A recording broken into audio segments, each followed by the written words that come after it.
बहुत समय पहले की बात है। एक छोटे से गांव में रामलाल नाम का किसान रहता था। वह साधारण जीवन जीता था, पर मेहनती और दयालु स्वभाव का इंसान था। उसकी खेती बाड़ी ही उसका एकमात्र सहारा थी। हर दिन वह सुबह सूरज निकलने से पहले खेतों की ओर निकल पड़ता और देर शाम तक काम करता।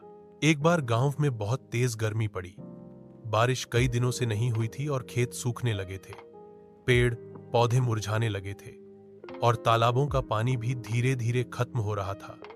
किसान रामलाल को चिंता होने लगी कि अगर समय पर बारिश नहीं हुई तो उसकी फसल बर्बाद हो जाएगी। इसी कठिन समय में एक दिन वह खेत में हल चला रहा था कि अचानक उसे पास के पेड़ से फड़फड़ाहट की आवाज सुनाई दी। उसने देखा कि एक कबूतर कमजोर और प्यासा होकर जमीन पर गिर पड़ा है। उसके पंख सूखे और आंखों में थकान झलक रही थी। रामलाल तुरंत दौड़ा और कबूतर को अपने हाथों में उठा लिया।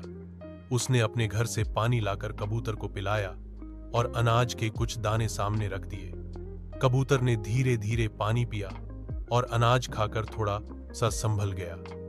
किसान ने उसे अपने घर के कोने में आराम करने दिया। कुछ दिनों तक किसान ने उस कबूतर की देखभाल की। कबूतर अब पहले जैसा स्वस्थ और चंचल हो गया। वह कभी आंगन में उड़ता तो कभी किसान के कंधे पर आ बैठता। किसान और कबूतर में जैसे गहरी दोस्ती हो गई।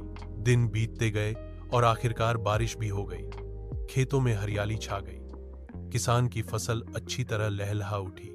किसान बहुत खुश था। एक दिन की बात है। किसान खेत में काम कर रहा था और पास ही जंगल से कुछ शिकारी आए। वे खेतों में छिपकर जाल बिछाने लगे ताकि पक्षियों को पकड़ सकें।